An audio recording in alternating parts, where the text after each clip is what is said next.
हाय, मी कीर्ती जाधव. मी कोळखे पनवेलवरनं इथे आली.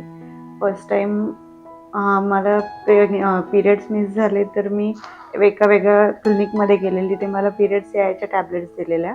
तर मला सासूबाईंनी कन्सल्ट केलं की लाईफलाईनला जा. ॲक्च्युली माझ्या मिस्टरांची पण ट्रीटमेंट इथेच होती. मिस्टर पण इथेच डिलिव्हरी झालेत.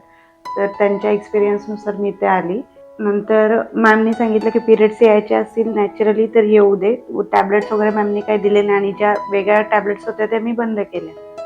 आणि नेक्स्ट मंथ पण पिरियड्स आले नाही, तर मॅमनी एक सोनोग्राफी सांगितली. त्याच्यात ट्विन्स दिसले. आणि मॅमनी खूप हेल्प केली मला प्रेग्नन्सीमध्ये. आणि ऑपरेशन थिएटरमध्ये पण लिटरली एनेस्थेशिया देताना खूप घाबरलेली मी. मॅम माझा हात पकडून होत्या आणि एवढं मॅमनी मला हेल्प केलं. हाय, माझं नाव मयूर जाधव. माझ्या आईची ट्रीटमेंट जयश्री पाटील मॅडमकडे चालू होती आज 25 वर्ष आधी. माझं वय आता 26 आहे.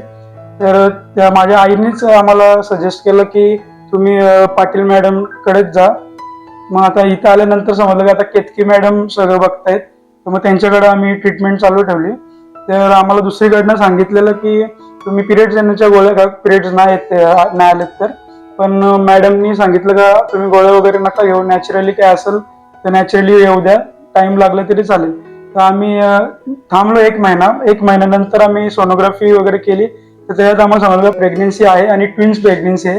तर आम्ही पिरियड्स येण्याच्या गोळ्या घेणार होतो का तर काय येत नाही लवकर पिरियड्स म्हणून, पण मॅडम मुलं आम्ही थांबलो आणि नॅचरल पिरियड्स येण्याची वाट बघत होतो. त्यानंतर आम्हाला समजलं का ट्विन्स प्रेग्नेन्सी. म्हणजे ट्विन्स जर मॅडम नसत्या तर आम्ही दुसरीकडनं कुठे पिरियड्स येण्याच्या किंवा ऑपरेशनची गोष्ट झाली असती. पण मॅडम मुलं आम्ही एक ट्विन्स बघितले, ते पण नॅचरली न IVF करता.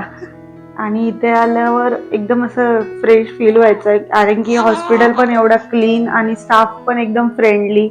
कुठलेच कोण असं म्हणजे हे नाही, रूड नाही बोलणार. आणि मावशी वगैरे पण एवढे चांगले.